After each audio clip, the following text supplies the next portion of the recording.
अगर कोई ईमानदारी से आत्मचिंतन करे तो ये पाएगा कि आजादी के बाद से पहली बार आज देश में एक ऐसी सरकार है जो महिलाओं की समस्याएं, उनकी चुनौतियां, उनकी आवश्यकताएं, उनकी आकांक्षाएं, उसे समझने का लगातार प्रयास कर रही है और उसके अनुसार काम की योजना बनाती है। गांव देहात से लेकर शहर तक, घरेलू कार्य में व्यस्त महिला से लेकर स्वरोजगार करने वाली या किसी रोजगार से जुड़ी महिलाओं के लिए जितना भाजपा सरकार ने किया है उतना पहले किसी भी सरकार ने नहीं किया। महिलाओं के लिए पहले की सरकारों के 70 साल के कार्यों की तुलना में भाजपा सरकार के 7-8 साल के कार्य कहीं ज्यादा है और इसलिए आज जब भी चुनाव होते हैं तो देश की माताएं, बहनें, बेटियां कमल के निशान का सिर्फ बटन ही नहीं दबाती, उनके हाथों में एक आशीष का भाव होता है, आशीर्वाद का भाव होता है और जब वो उंगली कमल के बटन पर रखती हैं तब वो हम जैसे लाखों कार्यकर्ताओं के सर पे विजय तिलक भी लगा देती है।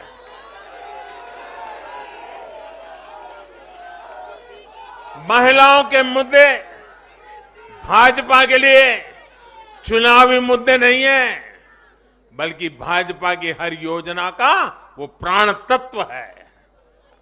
महिलाओं का जीवन आसान बनाना हो, महिलाओं को ज्यादा से ज्यादा रोजगार के, स्वरोजगार के अवसर मुहैया कराना हो, ये भाजपा का कमिटमेंट है। मैं इसे अपनी सरकार का सौभाग्य मानता हूं कि हमें महिला सशक्तिकरण के लिए इतना कुछ करने का मौका देश की जनता ने दिया है।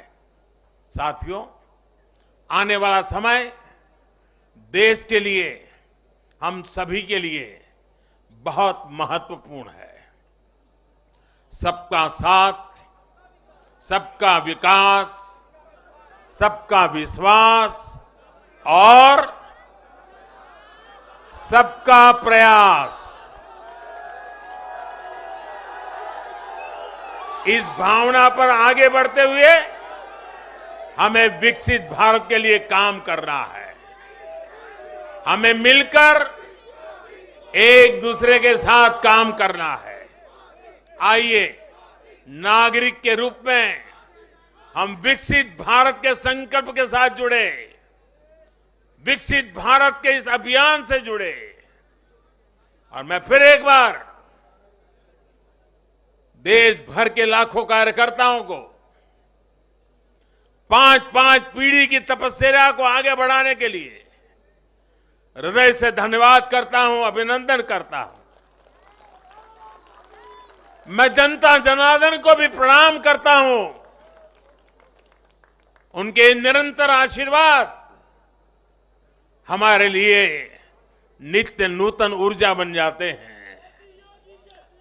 ये निरंतर समर्थन हमें सात्विक भाव से, सेवा भाव से, समर्पण भाव से कार्य करने की शक्ति देता है। जब हमें जनता जनार्दन का आशीर्वाद मिलता है तो हमें अधिक परिश्रम करने की प्रेरणा जगती है, अधिक पुरुषार्थ करने का संकल्प जगता है और संकल्पों को सिद्ध करने के लिए जीवन खपा दे करके सिद्धि तक पहुंचाने के लिए हम लगे रहते हैं, क्योंकि जनता जनार्दन, इसे हम ईश्वर का रूप मानते हैं और यही सामर्थ्य, यही शक्ति एक सेवक के भाव से, सेवा भाव से, समर्पण की अप्रतिम राह को पकड़ते हुए चलते रहना, चलते रहना, चलते रहना, चरैवेति चरैवेति चरैवेति, इसी मंत्र को लेकर के हम चल रहे हैं। भाइयों बहनों, इस चुनाव में अब बहुत लोगों को जानने पहचानने का भी अवसर मिल चुका है। पिछले कुछ चुनावों का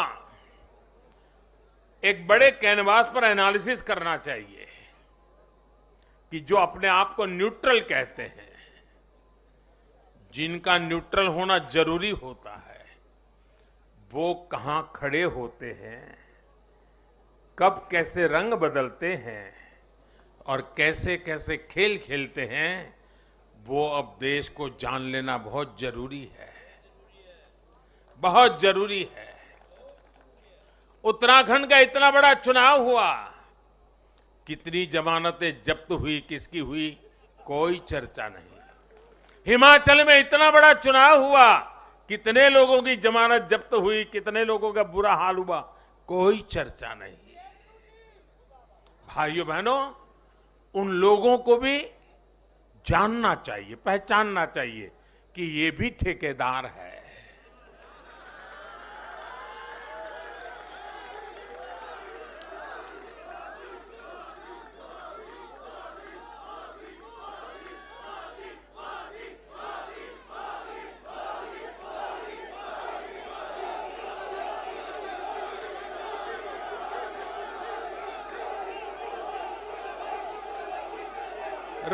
राजनीति में सेवा भाव से एक मूक सेवक की तरह काम करना, वो जैसे डिस्क्वालिफिकेशन माना जा रहा है। ये क्या नौबत आई है, ये कैसे नए मापदंड लगाए गए हैं। अब देखिए, मुझे खुशी हो रही है कि हमारे गुजरात के सीएम भूपेंद्र भाई पटेल करीब करीब 2 लाख वोटों से जीते हैं। असेंबली सीट पे लोकसभा में भी कोई 2 लाख से जीते तो बहुत बड़ी बात मानी जाती है। असेंबली में करीब करीब 2 लाख वोट से जीतना, लेकिन ठेकेदारों का, उनका तराजू कुछ और है। और इसलिए भाइयों बहनों, हमें निरंतर विपरीत इन जुल्मों के बीच में आगे बढ़ना है। हमें अपनी सहन शक्ति को बढ़ाना है, हमें अपनी समझ शक्ति को बढ़ाना है, और हमें हमारे सेवा भाव का विस्तार भी करना है, हमारे सेवा भाव की गहराई भी बढ़ानी है, और सेवा भाव से ही जीतना है। क्योंकि जो जहां बैठा है वो बदलने वाला नहीं है, उसका इरादा नेक नहीं है जी। और इसलिए हमारी कसौटी है, हर पल हमारी कसौटी है। और मैं तो कभी कभी मानता हूं, और खास करके 2002 के बाद मैं विशेष रूप से मानता हूं, शायद मेरे जीवन का कोई पल ऐसा नहीं गया, कोई कदम ऐसा नहीं रहा जिसकी धज्जियां न उड़ा दी गई हो, जिसकी आलोचना नहीं, धज्जियां उड़ा देना, बाल नोच लेना। लेकिन इसका मुझे बहुत फायदा हुआ, क्योंकि मैं हमेशा सतर्क रहा। हर इस प्रकार की बुरी प्रवृत्ति से कुछ न कुछ सकारात्मक खोजता रहा, खुद में बदलाव लाता रहा, सीखता गया, बढ़ता गया। और जिन लोगों को चारों तरफ से उछालने वाले लोग रहते हैं, कंधे पर बिठा करके नाचने वाले लोग रहते, उनसे सुधरने की भी संभावना नहीं होती है। वो तो जो है वहां से भी बिगड़ेंगे। और इसलिए आलोचनाओं ने भी हमें बहुत सिखाया है। हर आलोचना में से हमारे काम की चीज हमें खोजते रहना है, हमें अपनी शक्ति को बढ़ाते रहना है, और कठोर से कठोर झूठे आरोपों को सहने का सामर्थ्य भी बढ़ाना होगा साथियों, क्योंकि अब जुल्म बढ़ने वाला है। अब मान के चलिए, मुझ पर भी बढ़ने वाला है, आप सब पर भी बढ़ने वाला है, क्योंकि ये सहन नहीं कर पाएंगे, ये पचा नहीं पाएंगे। और उसका जवाब यही है, हमें अपनी सहन शक्ति बढ़ाना है, हमें अपनी समझदारी का विस्तार करना है। हमें अधिक से अधिक लोगों को समावेश करने की दिशा में अपने हाथ चौड़ा करके लोगों को स्वीकारना है, स्वागत करना है। सकारात्मक रास्ता, सेवा भाव का रास्ता, समर्पण का रास्ता, यही मार्ग हमने चुना है, वही मार्ग हमको यहां पहुंचाया है और आगे भी हमारे पुरुषार्थ से, परिश्रम से देश की आकांक्षाओं वाला ये देश भी बनेगा।